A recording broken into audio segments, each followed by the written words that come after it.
எல்லாருக்கும் வணக்கம். நம்ம அழகு அழகு சீரியல்ல நம்ம அழகுமதியோட அழகு மலரும் கை கோர்த்துட்டாங்க. அடுத்து என்ன நடக்க போகுது தெரிஞ்சுக்கிறதுக்கு முன்னாடி இந்த வீடியோக்கு ஒரு லைக் போட்டுக்கோங்க. ஸோ பார்த்தீங்கன்னா இப்போ வந்து அழகுமதிக்கு எனக்கு சுயமரியாதை இல்லைன்னு தெரிஞ்சிருச்சு. ஆனால் இத்தனை வருஷமா இது கூட தெரியாமல் நான் வாழ்ந்துக்கிட்டு இருக்கேன். அழகு மலர் இதை செய், அழகு மலர் அதை செய் அப்படின்னு யார் என்ன சொன்னாலும் சரி சரின்னு ஒரு வார்த்தை மறுத்து பேசாமல் எல்லாத்தையும் செஞ்சேனே. மாமா தானே அத்தை தானே அப்படின்னு அவங்களுக்காக ஓடி ஓடி யார் என்ன சொன்னாலும் செஞ்சேனே. ஒரே ஒரு வார்த்தை மறுத்து பேசியிருப்பேனா? இந்த வீட்டுக்கு வந்ததுலேருந்து எத்தனை தடவை மன்னிப்பு கேட்டிருப்பேன். ஒரு தடவையாவது என் மேலே தப்பு இருந்திருக்குமா? இருந்தாலும் சொன்ன அடுத்த நிமிஷமே என் மேலே தப்பு இல்லாட்டினாலும் மன்னிப்பு கேட்டேனே. ஆனால் அழகுமதி அவன் மேலே தப்பு இல்லைன்னு அவளுக்காக நின்னா. இந்த வீட்டில் அவளுக்காக யாரும் நிற்க மாட்டாங்க அப்படின்னு அவளுக்காக அவளே நின்னா. அவள் சொன்னதில் என்ன தப்பு? என்னைக்காவது நீங்கள் எனக்காக பேசியிருக்கீங்களா? பெரியவங்க தானே, கொஞ்சம் அனுசரித்து போ மலர்னு மட்டும் எனக்கு சொல்லுவீங்க. இதில் எங்கள் அம்மாவையும் எங்கள் தம்பியையும் எத்தனை தடவை திட்டியிருப்பாங்க. 6 வருஷமாக கல்யாணம் பண்ண அந்த சூழ்நிலையை குத்தி குத்தி குத்தி காட்டி அவங்க நினச்சதை சாதிச்சுக்கிட்டாங்க அப்படின்னு மறுபடியும் புறம்புற நம்ம அழகு மலர் அடுத்த நாள் காலையில் கூட சுயநினைவு இல்லாமல் தான் சுற்றிக்கிட்டு இருக்காங்க. இன்னொரு பக்கம் இந்த ராகவனும் ராஜலக்ஷ்மியும் தன் பையனுக்கு கல்யாணம் நின்றுமோன்னு நினச்சி அவனுக்கு இந்த அழகுமதியை கல்யாணம் பண்ணி வச்சு அவன் வாழ்க்கையவே கெடுத்துட்டோம். பார்ப்போம், இல்லை இவளை அத்து விட்டுட்டு இன்னொரு பொண்ணை கல்யாணம் பண்ணி வச்சுருவோம், அவன் கஷ்டப்படட்டும்னு அவனை இப்படியே விடக்கூடாது அப்படின்னு பேசிக்கிட்டு இருக்காங்க. அது மட்டும் இல்லாமல் அவள் திரும்பி வரதா இருந்தால் மன்னிப்பு கேட்டு அடங்கி உடங்கி இருக்கிறதா இருந்தால் இருக்கணும், இல்லாட்டினா அவள் இந்த வீட்டுக்குள்ளே வரக்கூடாது. மலரு, நீ அவளுக்காக எத்தனை தடவை சப்போர்ட் பண்ணியிருப்ப. நீ கல்யாணம் பண்ணி வந்ததுலேருந்து இந்த குடும்பத்தோட பழக்க வழக்கங்களை புரிஞ்சுக்கிட்டு நல்ல மருமகளாக நடந்துக்கிற. நீ நல்ல குடும்பத்துலேருந்து வந்தவ, அவள் சரியில்லை. ஏதோ இப்பயே இது எல்லாமே நடந்து அவளும் அவள் வீட்டை விட்டு போயிட்டா. இல்லாட்டி இன்னும் என்னென்னமோ நடந்திருக்கும் இந்த வீட்டில். நீயும் மூத்த மருமகளா உன்னோட கெத்தை காட்டு மலரு. அவள் உன்னோட சேர்ந்து உன்ன மாதிரி மாறிட்டா பரவாயில்ல, இல்லை உன்னையும் அவளோட சேர்த்து மாற்றிட்டானா அப்பப்பா வீடு தாங்காது.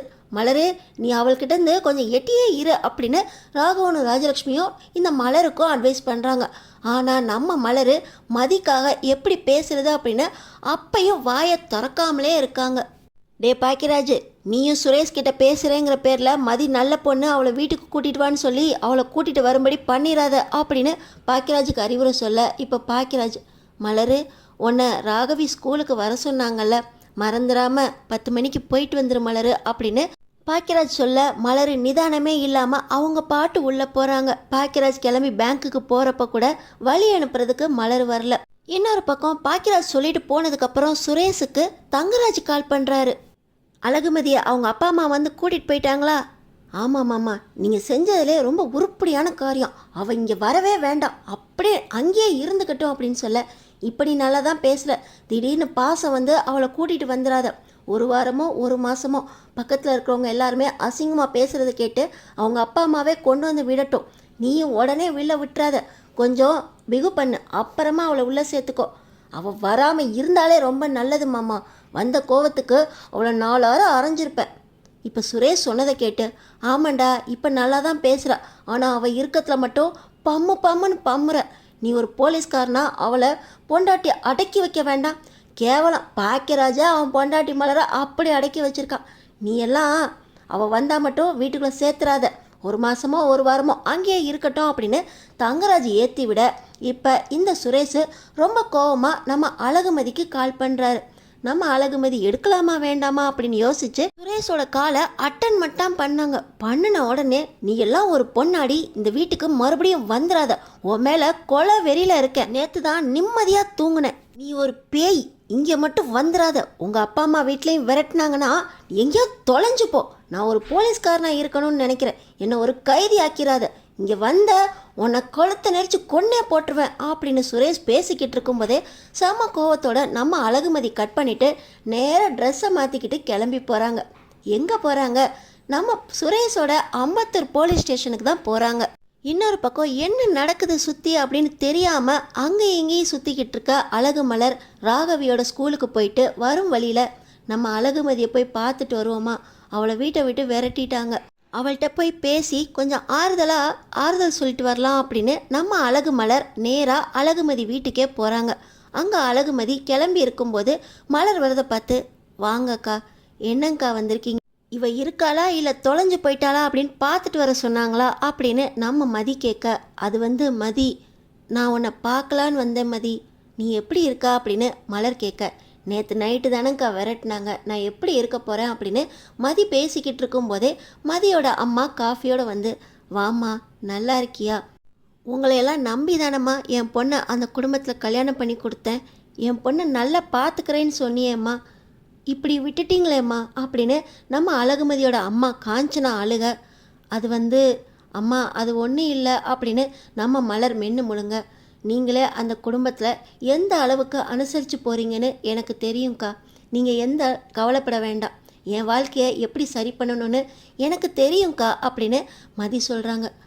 மதி, நீ சீக்கிரமாக வீட்டுக்கு வரப்பாரு, சுரேஷுக்கு இன்னொரு கல்யாணம் பண்ணி வைக்கலாம் அப்படின்னு அத்தையும் மாமாவும் பேசிக்கிட்டு இருக்காங்க அப்படின்னு மதிக்கிட்ட அழகுமலர் சொல்ல, அது எப்படிங்க்கா, ஒரு பொண்டாட்டி இருக்கும்போது ஒரு பொண்டாட்டியை டைவர்ஸே பண்ணாதப்போ அடுத்த பொண்ணை கல்யாணம் பண்ணி வைக்க முடியும், இவங்களுக்கெல்லாம் கொஞ்சம் கூட சென்ஸே கிடையாதா, நைட்டு ஒரு பொண்ணை மதிக்காமல் வெளியே தள்ளி கதவை சாத்துவாங்க, அந்த பொண்ணை பற்றி தப்பாக பேசுவாங்க, கூடவே இல்லாததை இருக்குன்னு சொல்கிறாங்க, அவங்க நினச்ச நேரத்தில் இன்னொரு பொண்ணை கல்யாணம் பண்ணி வச்சுருவாங்களா, எஸ்ஐயா இருக்காரு, இவருக்கு சட்டம் தெரியாதா, பொண்டாட்டி உயிரோடு இருக்கும்போது டைவர்ஸ் கொடுக்காத போது எப்படி இவர் இன்னொரு கல்யாணம் பண்ண முடியும், என் வாழ்க்கையை எனக்கு பார்த்துக்க தெரியுங்க்கா, எதை நினச்சும் நீங்கள் கவலைப்படாதீங்க அப்படின்னு மலர்கிட்ட மதி சொல்ல, மதி, உன் வாழ்க்கையை நீ பார்த்துக்குவ, நீ சொல்லிட்டு போனதுலேருந்து நானாகவே இல்லை மதி எனக்கு அப்படின்னு சொல்லி மலர் இழுக்க, எதுவும் சொல்லணுமாங்க்கா அப்படின்னு சொல்லி நம்ம மதி மலரை தனியாக கூட்டிகிட்டு போகிறாங்க.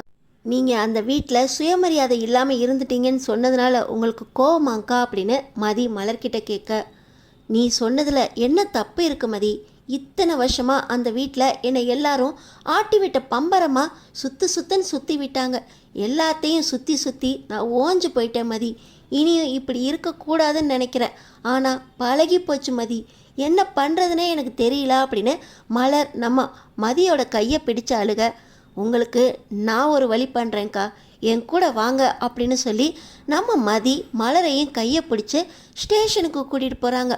நம்ம மதி ஸ்டேஷனுக்கு போக, இவர் நம்ம எஸ்ஐயோட மனைவி தானே, இவங்க ஸ்டேஷனுக்கு வந்திருக்காங்க அப்படின்னு சொல்லி உள்ளே போய் சுரேஷ்கிட்ட உங்கள் மனைவி வந்திருக்காங்க அப்படின்னு சொல்ல, அவள் எதுக்கு இங்கே வந்தா அப்படின்னு ரொம்ப கோவமாக உட்காந்துருக்காரு சுரேஷ்.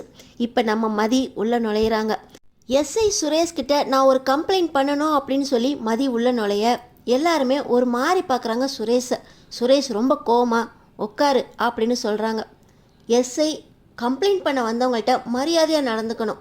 மேடம் உட்காருங்க மேடம், யாரை பற்றி என்கிட்ட கம்ப்ளைண்ட் பண்ண வந்திருக்கிறீங்க அப்படின்னு சுரேஷ் கேட்க, என் ஹஸ்பண்ட் சுரேஷை பற்றி ஒரு கம்ப்ளைண்ட் கொடுக்கணும், லிட்ரலாக என் ஹஸ்பண்ட் என்னை வீட்டை விட்டு விரட்டி விட்டாரு, அடிக்க கை ஓங்குனாரு, ஃபோன் பண்ணி கொலை பண்ணிடுவேன்னு மிரட்டுறாரு, என் ஹஸ்பண்ட் சுரேஷ் மேலே நான் கம்ப்ளைண்ட் கொடுக்கணும் அப்படின்னு சொல்லி நம்ம அழகுமதி சுரேஷ்கிட்டே சுரேஷை பற்றி கம்ப்ளைண்ட் கொடுக்க கோவம் வந்துடுது சுரேஷுக்கு. என்னடி இங்கே வந்தோம் அதே ட்ராமா பண்ணிக்கிட்டு இருக்க, வீட்டை சுற்றி என் மானத்தை வாங்கினது பத்தாது, என் குடும்ப கௌரவத்தை அழிச்சது பத்தாது அப்படின்னு ஸ்டேஷன்லேயும் என் மானத்தை வாங்க வந்திருக்கியா, இந்த கம்ப்ளைண்ட்லாம் எடுத்துக்க முடியாது, எஞ்சி வெளியே போடி அப்படின்னு சுரேஷ் கத்த. இப்போ நம்ம அழகு மலரும் உள்ளே நுழையிறாங்க. அண்ணி நீங்கள் என்ன அண்ணி, காலையில் நான் சாப்பிட்டு தான் வந்தேன், நீங்கள் எதுக்கு அண்ணி வந்திருக்கீங்க அப்படின்னு சொல்லி சுரேஷ் கேட்க, அவங்க என்னோட அக்கா, எனக்காக என் கூட கம்ப்ளைண்ட் பண்ண வந்திருக்காங்க அப்படின்னு அழகுமதி மலரை பற்றி சொல்ல, அண்ணி நீங்களுமா அப்படின்னு சுரேஷ் ஆடி போயிடுறாரு. சுரேஷ் அது அப்படின்னு சொல்ல, என்னங்கக்கா பயந்துக்கிட்டு இருக்கீங்க, இவர் இப்போ ஒரு எஸ்ஐ கிட்ட கம்ப்ளைண்ட் பண்ண வந்திருக்கிறீங்க அப்படின்னு சொல்லி நம்ம அழகுமதி மலருக்கு தைரியம் கொடுத்து, உட்காருங்கக்கா உங்களோட கம்ப்ளைண்ட்டை இவங்கள்ட்ட சொல்லுங்க அப்படின்னு சொல்லி நம்ம அழகுமதி மலருக்கு தைரியம் கொடுத்து பேசுங்க அப்படின்னு சொல்ல, அழகு மலர், எனக்கு கல்யாணம் ஆகி 6 வருஷம் ஆகுது, இந்த 6 வருஷத்தில் ஒரு வேலையுமே என் மாமியார் பார்க்க மாட்டுறாங்க, என் மாமியார் என்னை ஆட்டி வச்ச பம்பரமாக ஆட்டி விடுறாங்க, நான் கல்யாணம் பண்ண சூழ்நிலை 2 பேரும் காதலிச்சு கல்யாணம் பண்ணோம். என் ஹஸ்பண்டுக்கு பார்த்து வச்சிருக்க பொண்ணு சூசைட் பண்ணிக்கிச்சு அப்படிங்கிறதுனால எங்கள் மேலே என் வீட்டுக்காரோட குடும்பம் ரொம்ப கோபத்தில் இருந்தாங்க.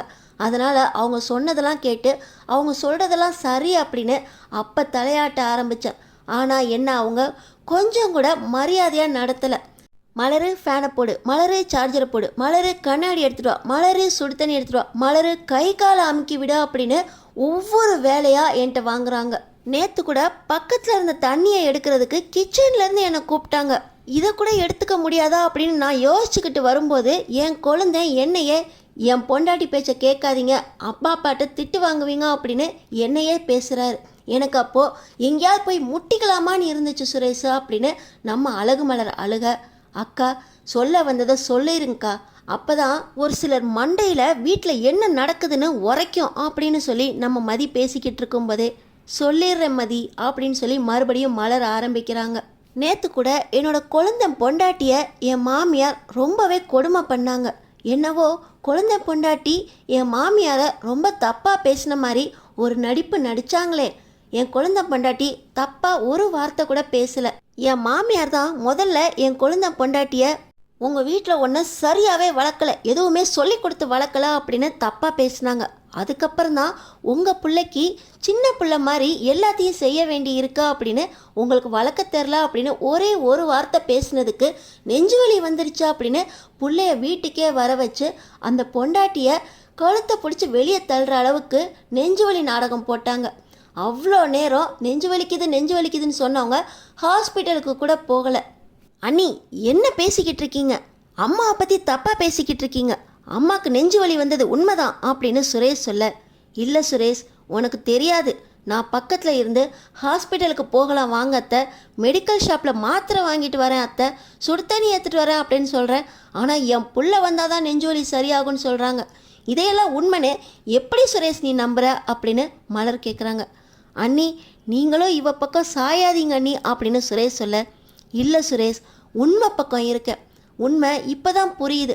இத்தனை வருஷமாக சுயமரியாதை இல்லாமல் எல்லாருக்கும் அடங்கி போய் யார் என்ன சொன்னாலும் தலையாட்டி பொம்மை மாதிரி தலையை ஆட்டிக்கிட்டு அவங்க இழுத்த இழுப்புக்கெல்லாம் போய்கிட்டு இருந்தேன் சுரேஷ். இப்போ தான் நான் மாறி இருக்கேன் சுரேஷ். நான் இந்த உலகத்தில் எப்படி வாழ்ந்துக்கிட்டு இருக்கேன்னு எனக்கு இப்போ தான் புரியுது சுரேஷ். சுயமரியாதை ஒரு பொண்ணுக்கு எந்த அளவுக்கு முக்கியங்கிறது எனக்கு இப்போ தான் மண்டையிலே உரைச்சிருக்கு சுரேஷ். எனக்கு கல்யாணம் ஆகி வந்தப்போ எனக்கு என்னென்னலாம் நடந்துச்சோ அது எல்லாமே அழகுமதிக்கும் நடந்திருக்கு. ஆனால் அழகுமதி மாதிரி நான் எனக்காக பேசலை, என்ன சொன்னாலும் அமைதியாக இருந்து இப்போ இந்த நிலைமையில் இருக்கேன். ஆனால் அழகுமதி அவளுக்காக அவள் நிற்கிறா, அதில் தப்பே இல்லை சுரேஷ். ஒரு பொண்ணுக்கு பொண்ணே எதிரியாக இருக்கிறது நம்ம வீட்டில் தான் சுரேஷ். எங்கள் அத்தை என்னை புரிஞ்சுக்கல, அவங்களுக்காக நான் எவ்வளவு செய்கிறேன் அப்படின்னு அவங்க என்னை ஏற்றுக்கவே இல்லை. இத்தனை வருஷமாக ஆட்டி வைக்கிற பொம்மையாக ஆடிக்கிட்டு இருந்தாலும் மாமியாருங்கிற கெத்தை காட்டுறதுக்கு அவங்களுக்கு கிடைச்ச ஏமாளி மருமகள் நான் தான். மதியையும் அப்படி மாற்ற பார்க்குறாங்க, மதி அப்படி மாறிடக்கூடாது சுரேஷ். நான் எனக்காக கம்ப்ளைண்ட் பண்ண வந்திருக்கேன், மதி அவளுக்காக கம்ப்ளைண்ட் பண்ண வந்திருக்கா. ஒரு எஸ்ஐயா ஓ மேலே கொடுத்த கம்ப்ளைண்ட்டை நீ எடுத்துக்க கூடாதுல்ல, இன்ஸ்பெக்டரை கூப்பிடு, நான் அவர்கிட்ட கம்ப்ளைண்ட் பண்ணுறேன் அப்படின்னு சொல்லி நம்ம அழகுமலர் சொல்ல, இல்லை அண்ணி இந்த பிரச்சனையை நானே டீல் பண்ணிக்கிறேன், இதை கம்ப்ளைண்ட்டாக எடுத்துக்கல, வீட்டு பிரச்சனையாக ஏற்றுக்கிட்டு இந்த பிரச்சனையை நானே முடிச்சு வைக்க பார்க்குறேன். இனி நம்ம வீட்டில் மரியாதையோட நீங்கள் 2 பேருமே வாழலாம், உங்களுக்கான மரியாதையை நான் வாங்கி தருவேன். வீட்டில் என்ன நடக்குதுன்னு நான் தெரிஞ்சுக்கணும். மதி நீ நம்ம வீட்டுக்கு இன்றைக்கே கிளம்பி வா, உன்னை நான் பொண்டாட்டியாக ஏற்றுக்கல, அங்கே என்ன நடக்குது, உன்னை அவங்க எப்படி நடத்துகிறாங்கன்னு நேரடியாக நான் பார்க்க போகிறேன். அண்ணி நீங்களும் இனிமேல் சுயமரியாதை இல்லாமல் நடந்துக்க வேண்டாம். நீங்கள் எப்பவும் போல் எப்படி இருக்கணும்னு நினைக்கிறீங்களோ அப்படி வாழலாம். யார் மேலே தப்பு அப்படின்னு கூட இருந்து நான் பார்க்குறேன். அம்மா மேலே தப்பு இருந்தால் கண்டிப்பாக நான் அம்மாவுக்கு புரிய வைப்பேன், இல்லை சட்டப்படி அம்மா மேலே நான் நடவடிக்கை எடுக்கிறேன் அண்ணி அப்படின்னு சொல்லி சுரேஷ் சொல்ல, சுரேஷ் நீயா மாறின? ஆமாம் அண்ணி, இத்தனை வருஷமாக நான் பார்த்த அண்ணி வேற, இன்றைக்கி பேசின என்னுடைய மலர் அண்ணி வேற. மலர் அண்ணிக்காக இந்த சுரேஷ் கண்டிப்பாக மாறுவான் அண்ணி. ஆனால் இவ மேலே தப்பு இல்லைன்னு நான் சொல்ல மாட்டேன். இவ எப்படி நடந்துக்கிறா, எங்கள் அப்பா மேலே தப்பா இல்லை இவ மேலே தப்பான்னு நான் கூட இருந்து பார்க்க போகிறேன். இதுக்காக 1 வாரம் நான் லீவ் போட்டு வீட்டிலே இருக்க போகிறேன் அண்ணி அப்படின்னு சொல்லி அந்த கம்ப்ளைண்ட்டை வாங்கி கிழிச்சு போடுறாரு சுரேஷ். அப்போ மதிய மரியாதையாக வீட்டுக்கே கூட்டிகிட்டு வர போறியா சுரேஷ் அப்படின்னு கேட்க, ஆமா அண்ணி, எங்களுக்கு இப்போ தான் கல்யாணம் ஆன மாதிரி புது தம்பதிகளாக மனசு மாறின சுரேஷா மதிய வீட்டுக்கு நான் கூட்டிகிட்டு வரேன் அண்ணி. வீட்டிலே இருந்து நான் கண்காணிக்க போகிறேன். எங்கள் அப்பாவும் அம்மாவும் மதியை எப்படி நடத்துகிறாங்கன்னு நான் பார்க்க போகிறேன். அண்ணி, நீங்கள் ஸ்டேஷனுக்கு வந்து என்கிட்ட பேசின விஷயம் எதையும் அப்பா அம்மா கிட்ட சொல்ல மாட்டேன். மதி, நீயும் வீட்டுக்கு போகலாம். உங்கள் அப்பா அம்மா கிட்ட சொல்லி உன்னை மரியாதையாக எங்கள் வீட்டுக்கு நான் கூட்டிகிட்டு போகிறேன். நான் எந்த குறையும் வைக்க மாட்டேன். அதே போல் எங்கள் அப்பா அம்மா கிட்டேயும் எப்படி நடந்துக்கிறேன்னு நான் கண்காணிக்க போகிறேன் அப்படின்னு சொல்லி சுரேஷ் அழகுமதி கிட்ட சொல்ல, சுரேஷோட இந்த மாற்றத்தை மலர் ரொம்ப ஆச்சரியமாக பார்க்குறாங்க. இப்படிப்பட்ட சுரேஷ் யாருக்கெல்லாம் பிடிச்சிருக்கோ நம்ம சேனலுக்கு சப்ஸ்கிரைப் பண்ணி தொடர்ந்து பாருங்கள்.